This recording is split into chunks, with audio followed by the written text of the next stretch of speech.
nang na ta lei da ai su kari bu ki rege sila do khara ke hallo sila do adu khara ta hallo hada ido nang na ta lei be ki be ra ba ki da kari pu baba lei buns mi ngon da gift pi be da adu lei buns ko bra buns ko i no buns hai da na bouquet bouquet do na english natro adu buns si jo hai na da na lei buns kai na khang de ni na la sa ro da nang sana sani do sa roi dro hawai jai yom be pisa nang sana sani ni mukhi dai yam na muk pane thela oi nei ra thela oi le ke nang i sana sa be pisa su no yo ro thela thagri lu pa yang thai gi le da sara ani tho di ar ke no sogi thong mu kyam ham na ke wali da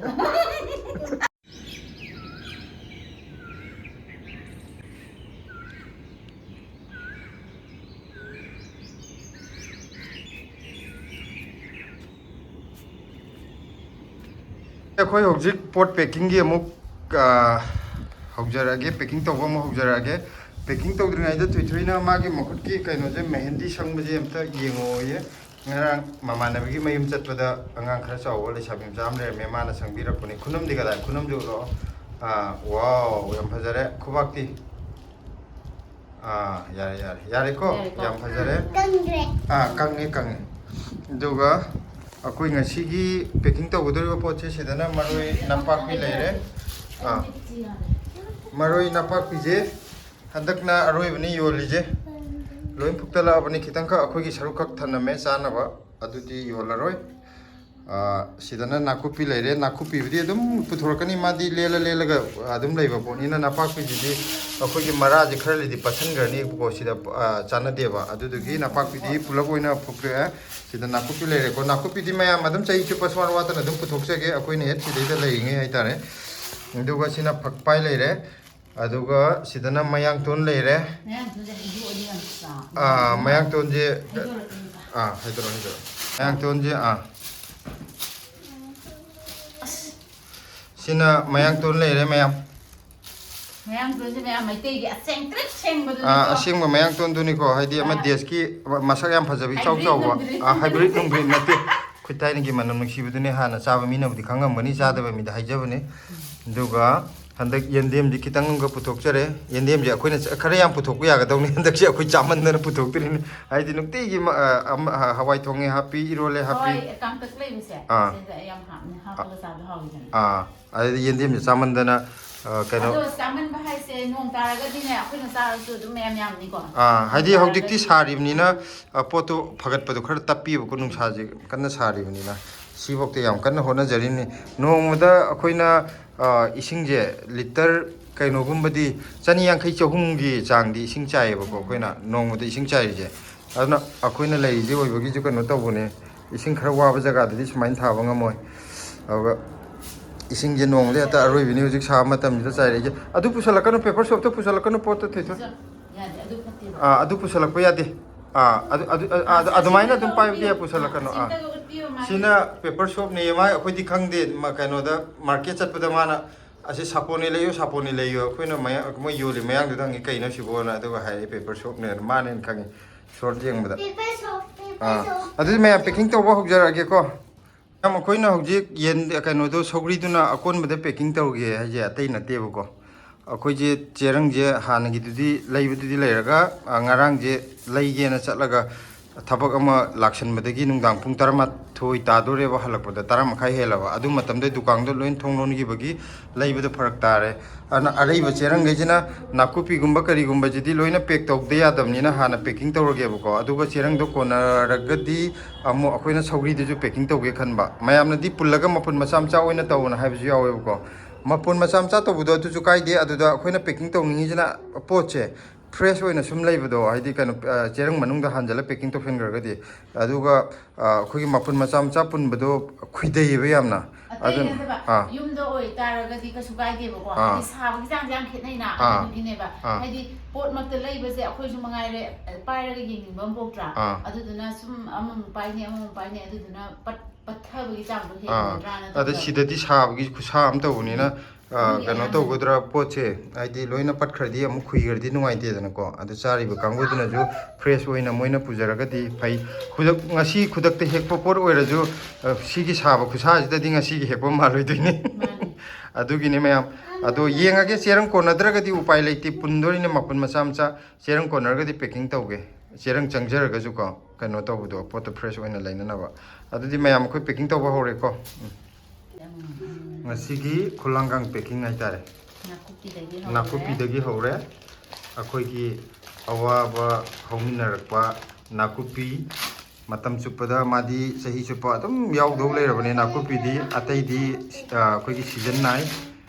ꯅꯄꯥꯛꯄꯤ ꯑꯣꯏꯔꯁꯨ season ꯅꯥꯏ ꯃꯌꯥꯡꯊꯣꯟꯁꯨ season ꯅꯥꯏ ꯅꯥꯀꯨꯞꯄꯤꯗꯤ ꯆꯍꯤ ꯆꯨꯞꯄ ꯍꯣꯏ ꯈꯤꯇꯪ ꯂꯠꯄ ꯈꯤꯇꯪ ꯂꯟꯅ ꯄꯨꯊꯣꯛꯄ ꯍꯥꯏꯕꯗꯨꯅ ꯑꯃꯨꯛ ꯇꯣꯉꯥꯟꯈ꯭ꯔꯦꯀꯣ ꯃꯥꯏ ꯐꯕ ꯐꯠꯇꯕꯗꯨꯒꯤ ꯃꯇꯨꯡ ꯏꯟꯅ ꯑꯗꯣ ꯑꯩꯈꯣꯏꯒꯤꯁꯦ ꯑꯣꯟꯗꯣꯏꯅꯤꯀꯣ ꯍꯥꯟꯅ ꯆꯥꯎꯔꯥꯛꯄ ꯑꯃ ꯍꯧꯖꯤꯛ ꯋꯦꯠ ꯑꯣꯟꯗꯣꯏꯅꯦ ꯆꯥꯎꯔꯥꯛꯄ ꯈꯔ ꯍꯥꯞꯄꯒ ꯑꯋꯥꯠꯄꯗꯨꯗꯤ ꯑꯩꯅ ꯍꯥꯞꯄꯗꯧꯅꯤ ꯀꯩꯅꯣ ꯇꯧꯔꯒ ꯃꯦꯆꯤꯟꯗꯣ ꯑꯣꯜꯂꯒ ꯆꯥꯡ ꯃꯥꯟꯅꯅ ꯆꯞ ꯃꯥꯟꯅꯔꯗꯧꯅꯤ ꯌꯥꯝꯒꯦꯔꯥ ꯌꯥꯝꯗ꯭ꯔꯒꯁꯨ ꯆꯞ ꯃꯥꯟꯅ ꯌꯥꯝꯍꯜꯂꯔꯣꯏ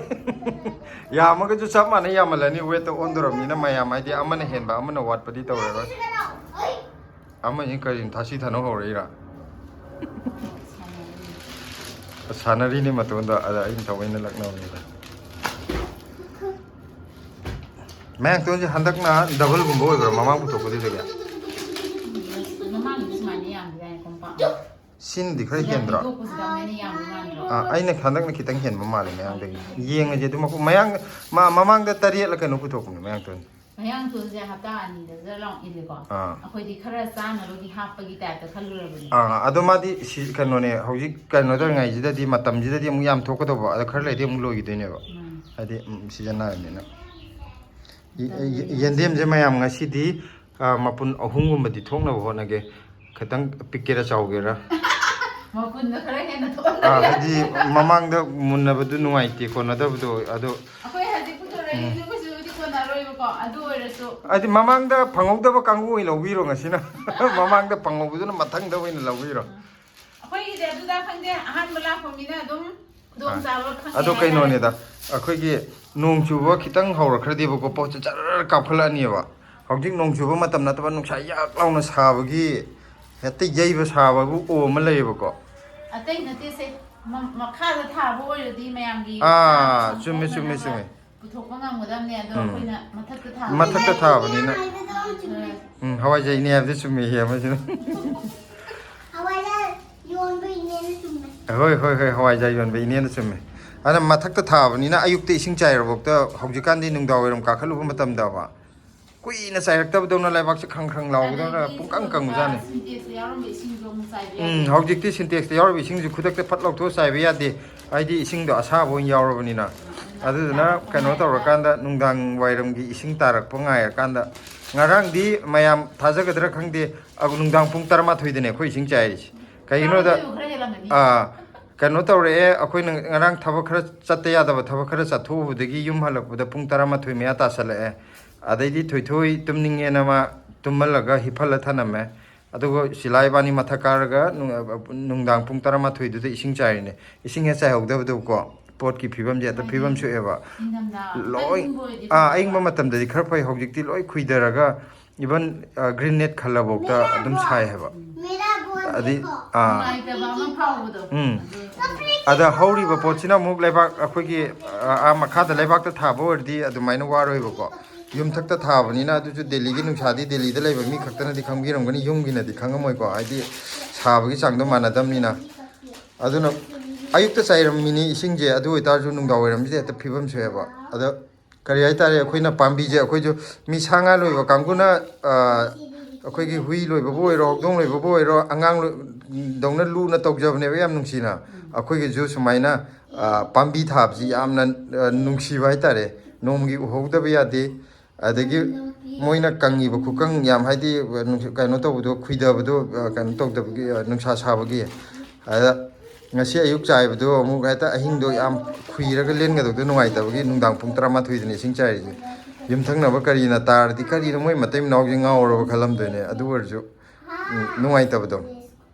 ꯄꯣꯠ ꯊꯥꯕ ꯃꯤꯅꯗꯤ ꯈꯪꯉꯝꯒꯅꯤ ꯑꯩꯈꯣꯏꯅ ꯍꯥꯏꯖꯔꯤꯁꯦ ꯊꯥꯗꯕ ꯊꯣꯏꯗꯣꯛꯅ ꯏꯟꯇꯔꯦꯁ ꯂꯩꯇꯕ ꯃꯤꯅꯗꯤ ꯑꯁ ꯃꯣꯏ ꯉꯥꯡꯉꯤꯁꯦ ꯑꯉꯥꯎ ꯑꯐꯩꯗꯧꯅ ꯈꯜꯂꯝꯕꯁꯨ ꯌꯥꯏꯀꯣ ꯑꯗꯣ ꯑꯗꯨꯃꯥꯏꯅ ꯈꯜꯂꯁꯨ ꯀꯃꯦꯟꯗꯗꯤ ꯏꯕꯤꯔꯛꯀꯅꯨ ꯊꯃꯣꯏꯅꯨꯡꯗ ꯑꯗꯨꯝ ꯈꯟꯕ ꯑꯣꯏꯕꯤꯌꯣꯕ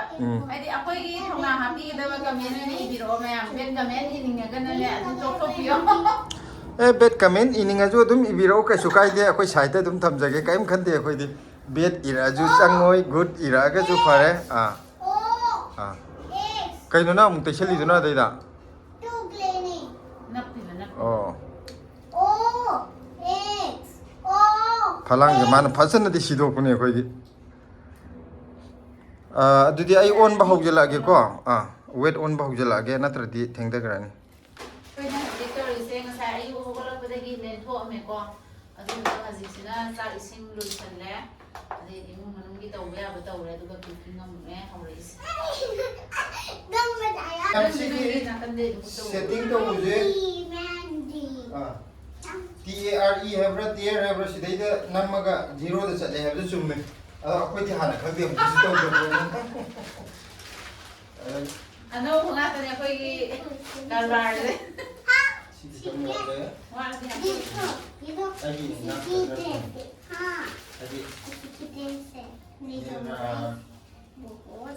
Ngaprum baik dong paida. Ini. Hoi nang boire, ai boire himen grave. Mayam akhoi hekta chaman ange ko sana on do ini. Poi lagi kena hanya abja nanti.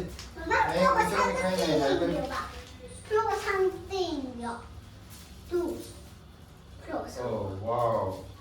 Ayo jauh tu flow sambil lagi. Ini jauh tu kayak sambil lagi flow. Oh nang lagi habis lagi ni abja si papa tahu tu. Okay. Okay. Mayam hobik si jadi na. Mayang tu namuk kena packing hore. Mayang ton ji silana hai ba masih di sana ni kera kena tahu gedung ni. Atai ni sana ni ya koi pocai je si na diamond ni mai ba. Mi atai ki poti kang dia koi na bu tha ba poti sana ngata ni. Koi bedana. Ai sana si ba ngam lo jo ai ki pothok ni di sana ngata ni. Bedana ni ima da hai ba ki wafam do. Kang di mi ki poti kang dia akoi ki poti akoi bokti sana ngata ni ai do. Ado ki pibam ne koi tahu. Si cerang me abis mai hanjala thamba di step lain ko na dak phajal ko dum yai ko samai na hanjala maga we che on thon thamba ga Stapler hai bra. ha Stapler hai bra. si port sine stapler nate mi ha je taw si ne stapler ko we ko adu haina dak lo phajan bajan mi staple to ko we kyan ta ba stapler ai na port sine ba staple to wa di git chapsen ba staple to ra tham ge ha Aina maharaj mane nai ki to. Ate ma ngarang nahan Manipur thogan nai ge na iram mane akhoi di kaino ga se kari ba sang ma ga se khangjadre na do Si ge aina thara ju ko na kawrak pe ne manam si je manam nungsi ba to ka hair ga man ai do ga na Manipuri da kai kau ge ba khangde ma pa da sum lai ro dai ka hai de ne mai ado aina sidagi khara khangjallaga nangna khara takpiraga di aina hayeng lon ba da hoi maya mamang da nangna Delhi da lai ro ne khoi di Manipuri yam khangde ga hai de ya na bai mong ne ba ada si video de ya hala de na video de ya khadrak to nu chila nang nahan si sumai hai ga di na to na ra nang adu kaino to hayeng narai ka ko la ga Manipuri khang da sa da mi nung tho ma kun hai si di politin de nei ya on ge do yeng halake ka mama on chalo 60 lai re ko mayang ko na 60 lu male adagi na kupisina 1 chamaga kuntra mayang tonje lai re poche kai no khong sila hairo hujik swaina nungsi da kun phen hum bagi khar kam na puje si na pochi yang ne khamra adun hian na sala puje san 60 bokti yo lage mayang ising kharcha sala di 65 yo ising jai dana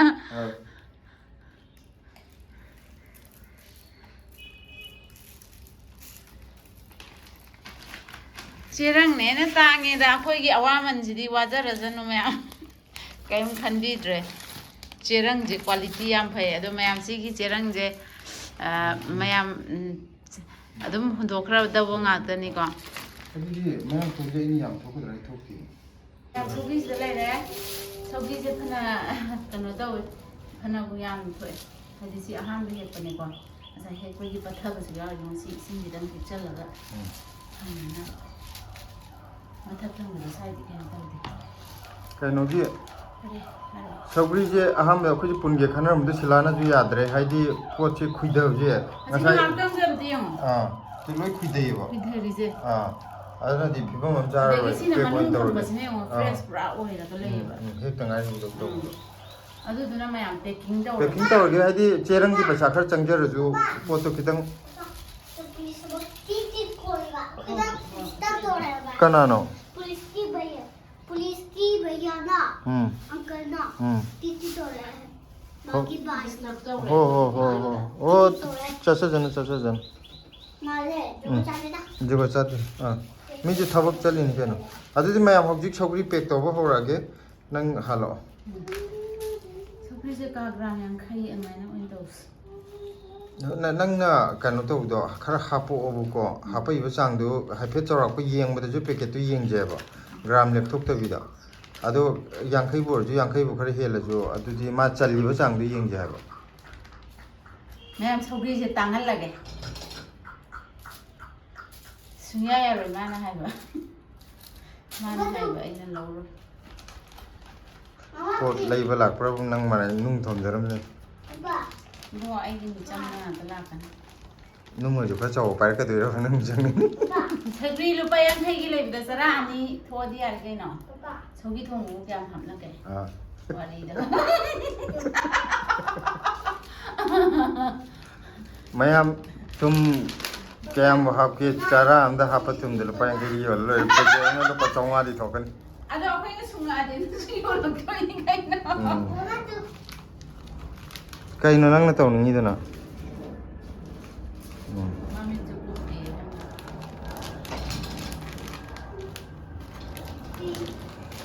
ma'am सौगरी की वारी M लई अखैना अहांबा सौगरी थारगा मयांग तोनगा सुम मयामना खितंग खंगकपा मतमदुदा मयाम खवादि नुक्सिबिग्रिजे सौगरी के मयांग तोन gun मतमदुदा सुम खरा खंगनरेदना अदैदा मोगी सिदैसदगा चाकी hotel दा तौबा चौबा लैदना अदुदुगी हाइदि मोयदा थबक तौबा मीना तौबा मी अमना हाइदारेने सौगी सप्लाई तौबा सप्लाई तौबिरो मोगी दुदा हाइबा अइना अदुदि ngमोये ना हाइबा अखोइदि संगा कान खरा कानो तौबा वाने मोय मयाम सप्लाई तौगे ना हाइदो खितारदि मागी मतम दुमा अदुम पी लेना बहना दा दुनि ngमोय अदे मोय सिगी मयांगी दुदि चानिंगदबा मिसु मयाम यावबा जानेबको होय होय सिदा फंगबदुदि हावबदु वालेना युमगी असेंबजे सिदा फंबगा अखोइगी युमगी जिगदि दुम खेनाबदो अदुना अदुमाय अदुनि वारी जे गी लोय याम लु वारी ने याम थिन लु ले मेमोरी जे मयाम मुन्ना तासन बियु ताहोद्रगजो अमना चिंखला येंग बियु मी खरा पैसा नुंसादा खरा हेना पाइबा सिंग यावरगा दिखिंगो नंत लैबियो पैसा खितंग खितंग दिल्ली जी दा नंग लौ परी मुक्ता लेहन गे हाय मी लैबिद्रा जो आइन हारे यमुना मपान लैबाक लै गै जुदा चल थारुरोना याम तपना तपना सेंदो यावदे बिदा सिंगके कोचे दा हंजलो अदुदि आई कनोम त तोकरजे को स्टेपल फाजलके जेरो दा मैम जेरो दा लेरे को मीने ताकवी रे इनस वाई जेरो कमाई थुने दे सौगरी ने हापिजे Yes, 67 ग्राम 67 दा लुपा 50 ने मैम योंदोइजे यारे को मैम नापाकपी की पैकेट से सिदा लेरे सिगी चांग सिदा दम तौरगे दम हर सब पैसा को से नापाकपी से ग्राम चामगा निफुदगिना 50 बोकी मनुंग दा लेरे को मैम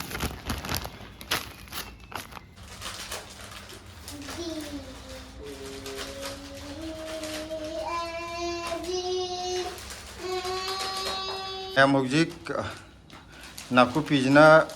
कइनो अमजिना लाइक पारीरा मोनद्रंग सानैरा कइनो तोइजा मोनरंग सानाइने ए मोनद्रंग मको मयाम हौजिक अखोइगी पैकिंग तौजे लोइसलकपा ओइना हौजिक नाकुपीजी नापाकपीजी याम कन तौरी नापाकपीजना दि लोइरे पैकिंग तौबसी गक्तंग आइरे एंडेम जिदि पैकिंग तौदो नत्र थक्तक पुंजले याग्रानी अदुगा सिदिदे मयाम जि लोइसलाबने पैकिंग तौबा ꯍꯌꯦꯡꯁꯦ ꯃꯌꯥꯝꯁꯦ ꯁꯨꯝ ꯍꯧꯖꯤꯛ ꯈꯔ ꯇꯨꯡꯁꯤꯟꯕꯁꯤꯅ ꯍꯌꯦꯡ ꯄꯩꯁꯥ ꯈꯔꯒꯤ ꯌꯥꯝꯃꯒ ꯁꯤꯂꯥꯒꯤ ꯁꯅꯥꯒ ꯁꯥꯔꯛꯄ ꯃꯇꯝꯗꯨꯗ ꯁꯅꯥꯒ ꯁꯥꯔꯣꯏꯗ ꯅꯪ ꯁꯅꯥ ꯁꯥꯅꯤꯗꯨ ꯁꯥꯔꯣꯏꯗ꯭ꯔꯣ ꯍꯋꯥꯏꯖꯥꯏ ꯌꯣꯟꯕꯩ ꯄꯩꯁꯥ ꯅꯪ ꯁꯅꯥ ꯁꯥꯅꯤꯅ ꯃꯨꯛꯈꯤꯗꯣꯏꯅꯦ ꯌꯥꯝꯅ ꯃꯨꯛꯄꯅꯦ ꯊꯦꯂꯥ ꯑꯣꯏꯅ ꯂꯩꯔꯒꯦ ꯊꯦꯂꯥ ꯑꯣꯏ ꯂꯩꯔꯛꯀꯦ ꯅꯪꯒꯤ ꯁꯅꯥ ꯁꯥꯕꯒꯤ ꯄꯩꯁꯥ ꯁꯨꯡꯌꯧ ꯌꯧꯔꯔꯣꯏ ꯊꯦꯂꯥꯗꯨ ꯇꯧꯔꯒ ꯈꯔ ꯌꯥꯝꯅ ꯄꯩꯁꯥꯗꯨ ꯌꯥꯝꯃꯜꯂꯀꯥꯟ ꯁꯅꯥꯗꯨ ꯊꯨꯅ ꯁꯥꯒꯦ ꯍꯥꯏꯔꯕ ꯑꯗꯩꯗꯤ ꯃꯌꯥꯝ ꯊꯦꯂꯥ ꯂꯩꯔꯛꯑꯅꯤ ꯑꯗꯩꯗꯤ ꯁꯅꯥꯒ ꯁꯥꯒꯠꯂꯛꯑꯅꯤ ꯀꯣꯟꯅꯗꯤ ꯏꯁꯥ ꯁꯥꯗꯣꯏꯅꯤꯗꯅ ꯃꯥꯏꯁꯦ ꯍꯥꯟꯅ ꯁꯥꯗ꯭ꯔꯒꯁꯨ ꯑꯗꯨꯒꯤ ꯁꯥꯕ ꯃꯇꯝꯗꯗꯤ ꯁꯅꯥꯁꯦ ꯃꯥꯒꯤ ꯀꯩꯅꯣ ꯑꯣꯏꯅ ꯁꯥꯅꯦꯕ ꯈꯨꯗꯣꯞꯀ ꯑꯗꯨꯒ ꯀꯩꯅꯣꯒꯤ ꯃꯥꯒꯤ ꯌꯥ ꯑꯃꯇꯪ ꯑꯍꯣꯕ ꯑꯃ ꯌꯥꯎꯋꯦꯕ ꯀꯅꯥꯃꯨꯛ ꯁꯠꯈꯤꯕ ꯃꯃꯥꯡꯗ ꯌꯥꯎꯈꯤꯕꯗꯣ ꯑꯗꯨꯗꯨꯒ ꯁꯅꯥꯒꯤ ꯌꯥ ꯍꯥꯞꯀꯅꯤ ꯑꯣ ꯑꯗꯨꯒ ꯑꯩꯒꯤ ꯁꯅꯥꯒꯤ ꯌꯥ ꯁꯤꯗ꯭ꯔꯤꯉꯩꯗ ꯄꯨꯒꯦ ꯍꯥꯏꯔꯛꯀꯗꯕ ꯃꯤ ꯌꯧꯔꯦ ꯄꯨꯕ ꯍꯧꯈ꯭ꯔꯦ ꯄꯩꯁꯥ ꯑꯗꯨꯗꯨꯅ ꯃꯌꯥꯝ ꯑꯩꯅ ꯍꯥꯏꯒꯗꯕ ꯑꯃꯅꯀꯣ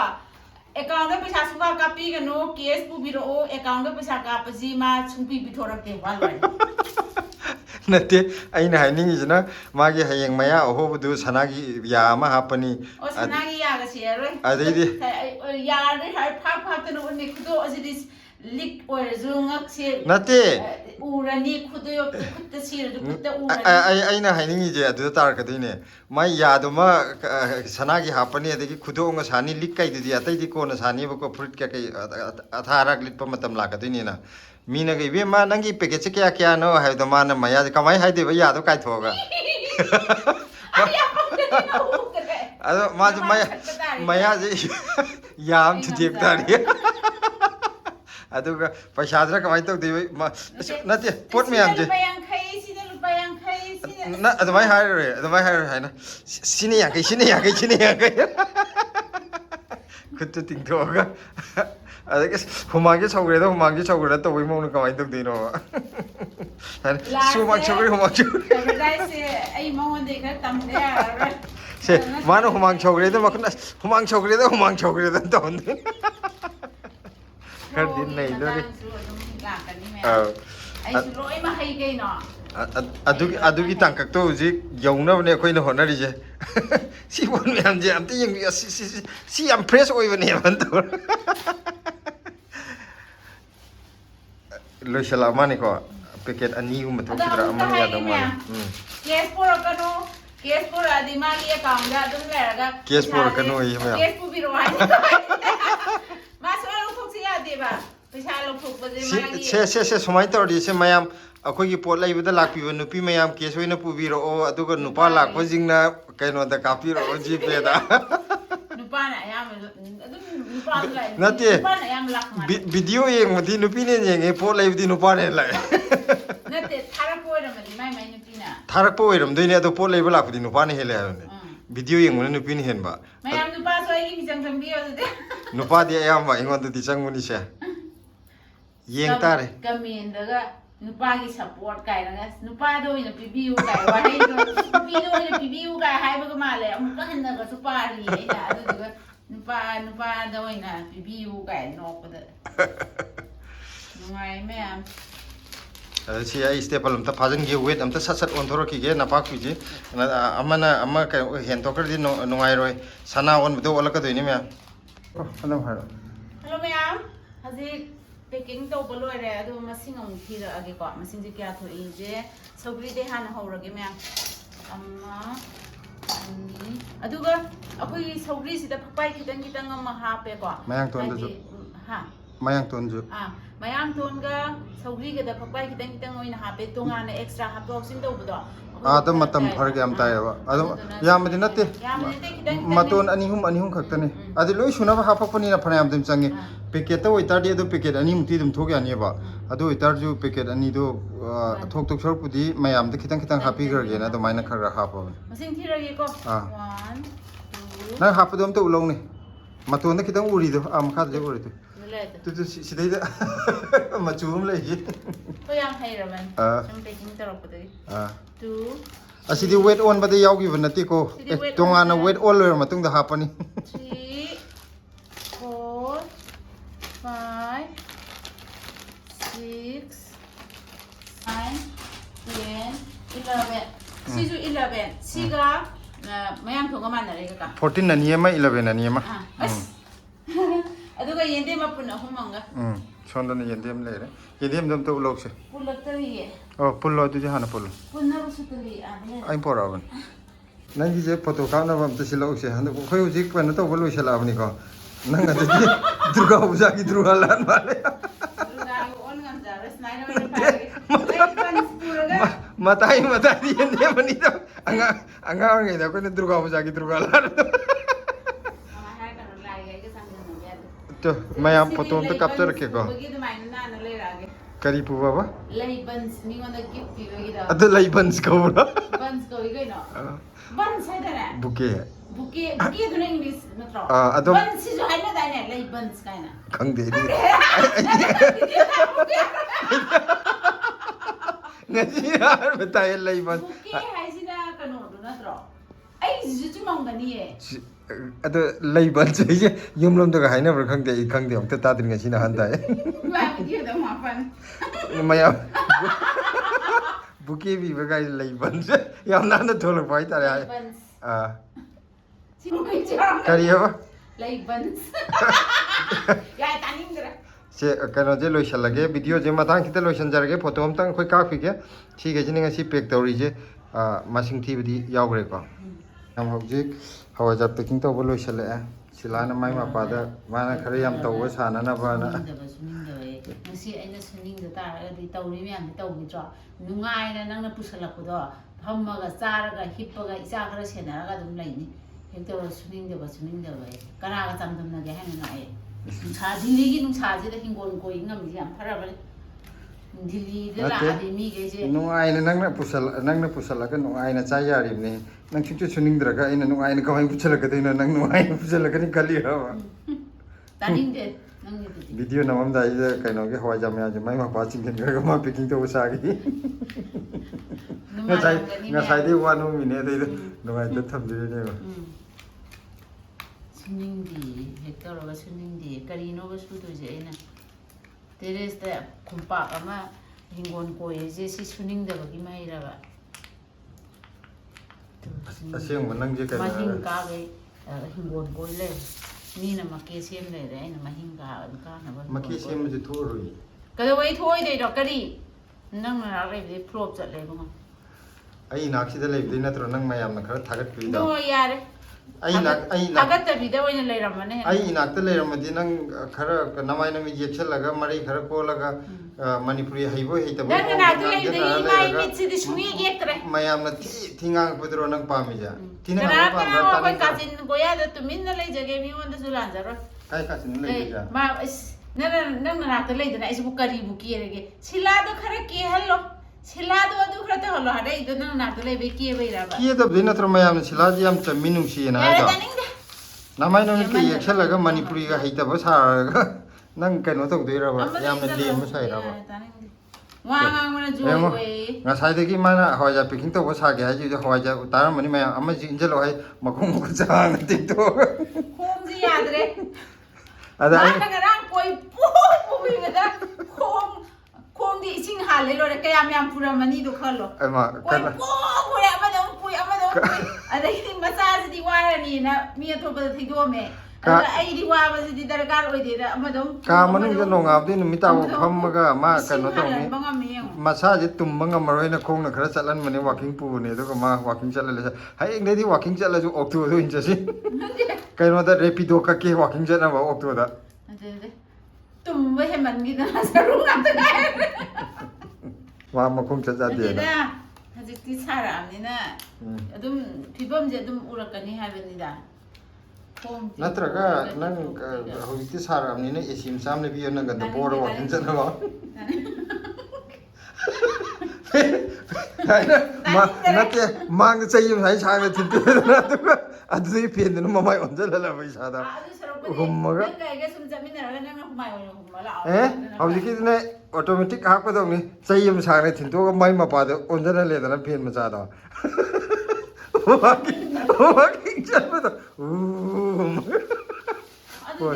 Esi hafta jai kai na pen ma khai na ge. Aduh, type tu, nang mai wajah nanti ni, kan itu pin mamai tu. Yare, मैं am ngasih hawajar packing lo ire, si thamjan kerja.